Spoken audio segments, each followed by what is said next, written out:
Pernah kepikiran nggak sih, kita sering banget ngerayain macam-macam hal, tapi sebenarnya nggak tahu asal-usulnya dari mana. Nah, hari ini kita bakal bongkar salah satu perayaan paling besar di seluruh dunia, Tahun Baru. Oke, pertanyaannya simpel. Kenapa harus 1 Januari? Kelihatannya sepele ya, tapi percaya deh, di balik tanggal itu ada cerita panjang soal perebutan kekuasaan, agama, dan bahkan sains. Yuk kita telusuri bareng-bareng. Pertama-tama, coba deh buang dulu tanggal 1 Januari dari pikiran kita sejenak. Soalnya, selama ribuan tahun, awal tahun itu dirayain di waktu yang jauh lebih masuk akal buat orang-orang zaman dulu. Buat peradaban kuno, Tahun Baru itu bukan soal angka di kalender loh.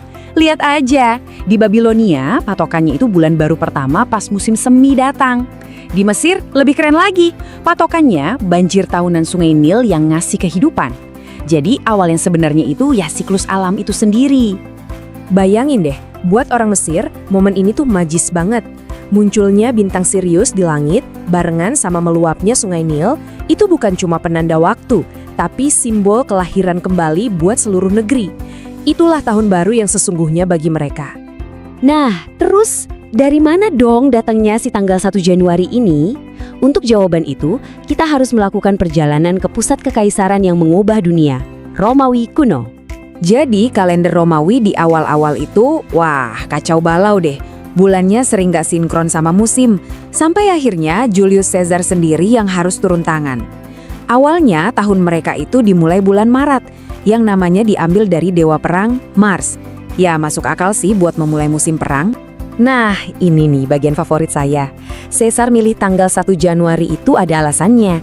Hari itu didedikasikan buat Janus, dewa dengan 2 wajah. Satu wajah natap ke masa lalu yang baru aja kita lewatin, dan satu lagi natap ke masa depan yang bakal datang. Simbol yang sempurna banget buat awal yang baru. Puetis banget kan? Jadi buat orang Romawi, perayaan di hari pertama ini penting banget. Soalnya, apa yang mereka lakuin di hari itu dipercaya bakal nentuin nasib mereka selama 12 bulan ke depan. Tradisi pesta, harapan baik, dan optimisme, rasanya kok akrab banget ya, bahkan setelah ribuan tahun. Tapi pas tradisi 1 Januari ini lagi kuat-kuatnya, sejarah malah belok tajam. Runtuhnya kekaisaran Romawi dan menyebarnya agama Kristen bakal mengubah segalanya. Di Eropa zaman abad pertengahan, para pemimpin gereja ngelihat perayaan 1 Januari ini sebagai peninggalan paganisme. Merayakan hari yang didedikasikan untuk dewa Romawi kayak Janus itu dianggap nggak pantas, dan mereka berusaha keras buat menghapusnya. Dan ini bukan cuma wacana beneran diresmiin. Pada tahun 567 Masehi, Konsili Tours secara resmi menghapus tanggal 1 Januari sebagai awal tahun.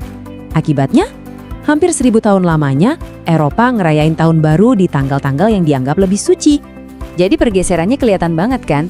Udah nggak lagi 1 Januari yang berbau pagan, tapi pindah ke tanggal-tanggal yang penting dalam ajaran Kristen. Misalnya, tanggal 25 Maret, hari ketika Malaikat Jibril mengunjungi Maria, atau bahkan hari Natal itu sendiri. Nah, pertanyaannya, kalau agama yang menghapus, siapa dong yang balikin lagi? Jawabannya ini yang bikin kaget. Bukan soal keyakinan, tapi justru sains dan matematika. Ternyata kalender Julian bikinan Caesar itu ada cacatnya.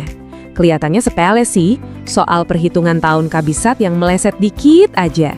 Tapi kesalahan kecil ini numpuk terus selama ratusan tahun, sampai bikin kalender jadi nggak akurat dan pasca jatuh di musim yang salah. Masalah ini jadi makin parah, sampai akhirnya di tahun 1582, Paus Gregorius XIII bilang, udah ini harus diberesin.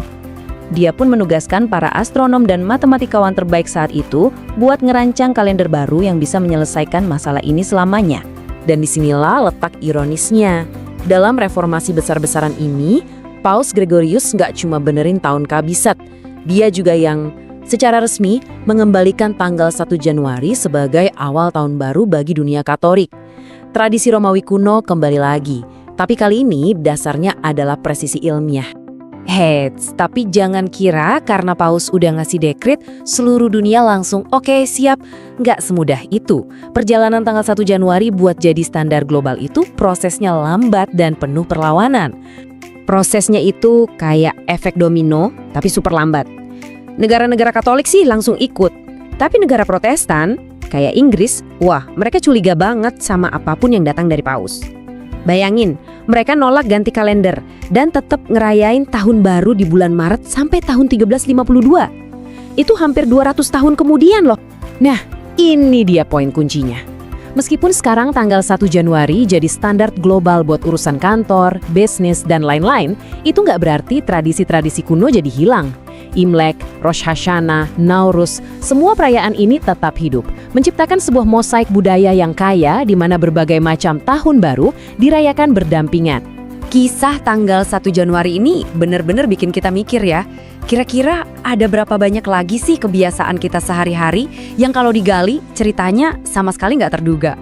Cerita apa lagi yang sebenarnya tersembunyi tepat di depan mata kita?